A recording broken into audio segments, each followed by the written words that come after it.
दोस्तों, जरा सोचो, एक ऐसा वक्त था जब जिंदगी धीरे धीरे चलती थी। उस समय की सादगी और शांति आज के समय में दुर्लभ है। न कोई नोटिफिकेशन की घंटी बजती थी, न ही किसी तरह की डिजिटल डिस्टरबेंस। लोग अपने कामों में मग्न रहते थे, बिना किसी बाहरी हस्तक्षेप के। न ही सोशल मीडिया का झंझट। लोग एक दूसरे से मिलते थे, बातें करते थे और अपने अनुभव साझा करते थे।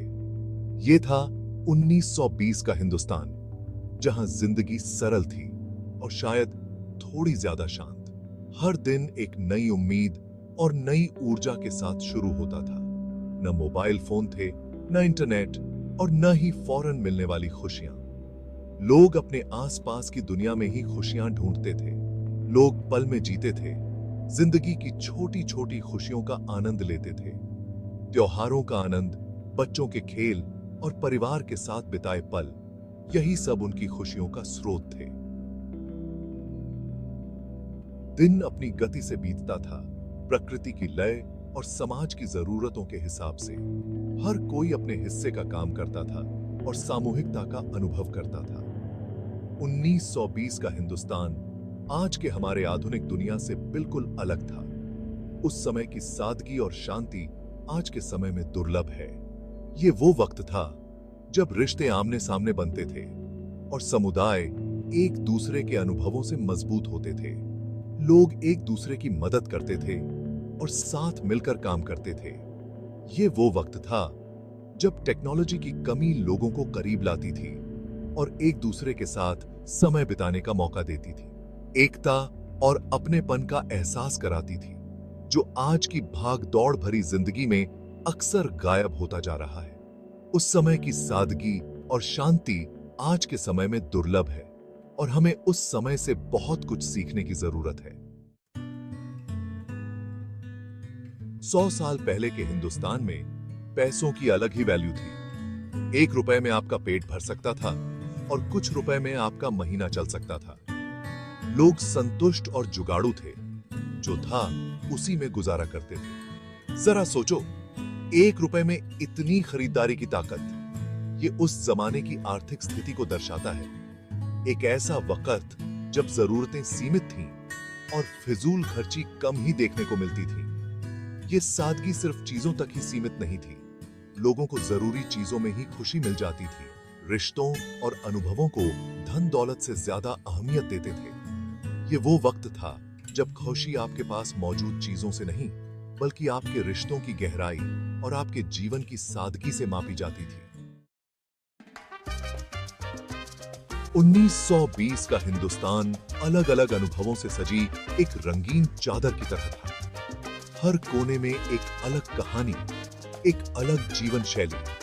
गांवों में जिंदगी खेती के इर्द गिर्द घूमती थी। किसान सुबह से शाम तक खेतों में मेहनत करते थे, फसल की देखभाल करते थे और प्रकृति के साथ तालमेल बिठाते थे। मर्द और औरतें खेतों में काम करते थे। उनकी जिंदगी मौसम के साथ साथ चलती थी। हर मौसम का अपना महत्व था और हर मौसम के साथ नई चुनौतियां और अवसर आते थे। कपड़े सादे होते थे, पुरुषों के लिए धोती और कुर्ता, महिलाओं के लिए साड़ी, जो उनकी जीवन शैली की व्यावहारिकता को दर्शाते थे। ये कपड़े न केवल आरामदायक थे, बल्कि स्थानीय संसाधनों से बने होते थे। हालांकि शहर धीरे धीरे आधुनिकता को अपना रहे थे। शहरों में जीवन तेजी से बदल रहा था और लोग नई तकनीकों और विचारों को अपनाने लगे थे। पश्चिमी शिक्षा और उसका प्रभाव दिखने लगा था, जिससे पारंपरिक और आधुनिक पहनावे का मिश्रण देखने को मिल रहा था। स्कूल और कॉलेजों में पढ़ाई का स्तर बढ़ रहा था और लोग नई नई चीजें सीख रहे थे। शहरों में पुरुष अक्सर पतलून और कमीज पहनते थे, जबकि महिलाओं ने साड़ी को अलग अलग ढंग से पहनना शुरू कर दिया था। यह बदलाव उनके जीवन में नई सोच और स्वतंत्रता का प्रतीक था। इन सब अंतरों के बावजूद एकता की भावना थी, जो सभी को जोड़ती थी, चाहे वो गांव हो या शहर। लोग एक दूसरे के साथ मिलकर रहते थे और एक दूसरे की मदद करते थे। लोग एक दूसरे का ख्याल रखते थे, त्योहार साथ मनाते थे और मुश्किल समय में एक दूसरे का साथ देते थे। त्योहारों के समय गांव और शहर दोनों ही रंग बिरंगे हो जाते थे और हर कोई मिलकर खुशियां मनाता था। यह एकता और सहयोग की भावना ही थी जो उस समय के समाज को मजबूत बनाती थी। क्या आप एक ऐसी दुनिया की कल्पना कर सकते हैं जहां इंस्टेंट मैसेजिंग या वीडियो कॉल न हो? एक ऐसी दुनिया जहां संचार धीमा लेकिन गहरा और सार्थक हो। 1920 के दशक में भारत में संचार अपने आप में एक कला थी। लोग अपने विचारों और भावनाओं को व्यक्त करने के लिए समय निकालते थे और हर पत्र एक व्यक्तिगत कृति होती थी। पत्र सावधानी से हाथ से लिखे जाते थे।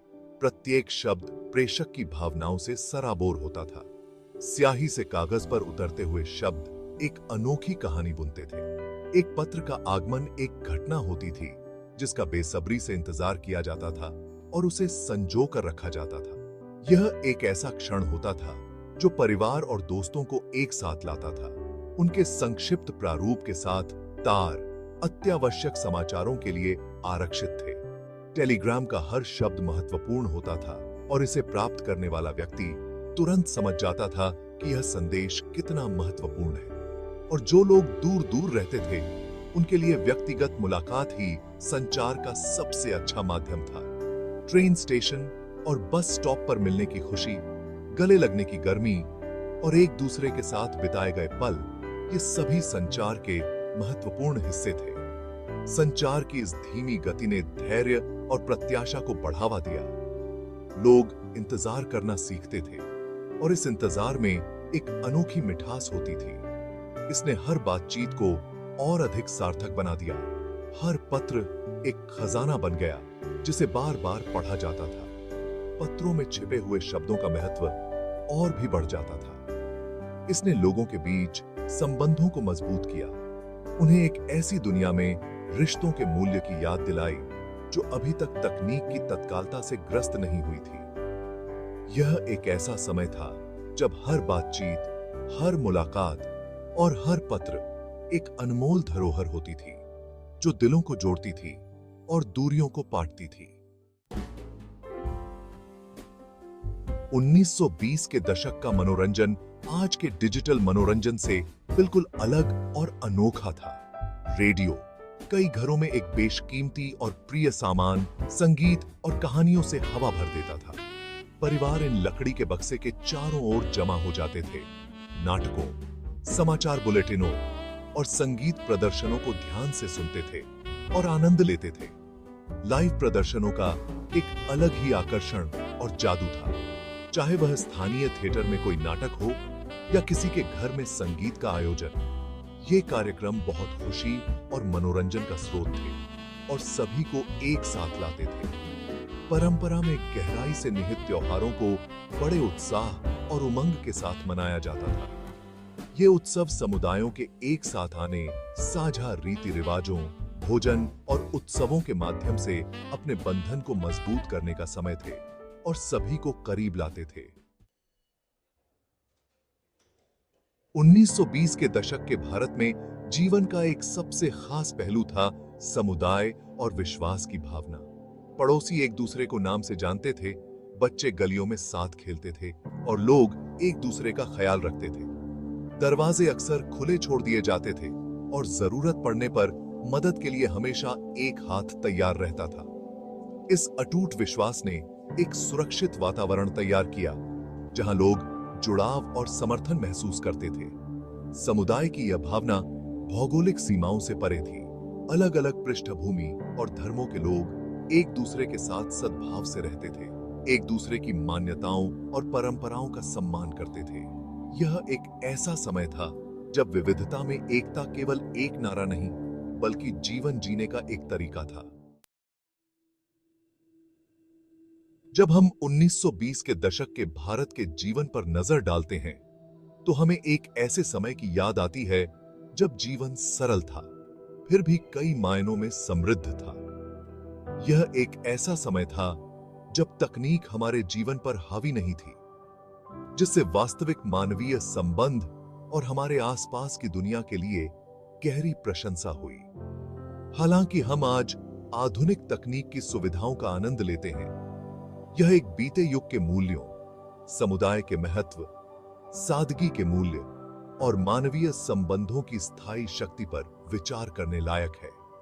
हो सकता है अतीत से कुछ सीखने को मिले, ऐसे सबक जो हमारे वर्तमान को समृद्ध कर सकें और अधिक सार्थक भविष्य को आकार दे सकें। एक ऐसा भविष्य जहां तकनीक हमें जोड़ने का काम करे, अलग न करे, और जहां समुदाय और करुणा के मूल्य हमारे मानवीय अनुभव के केंद्र में रहें।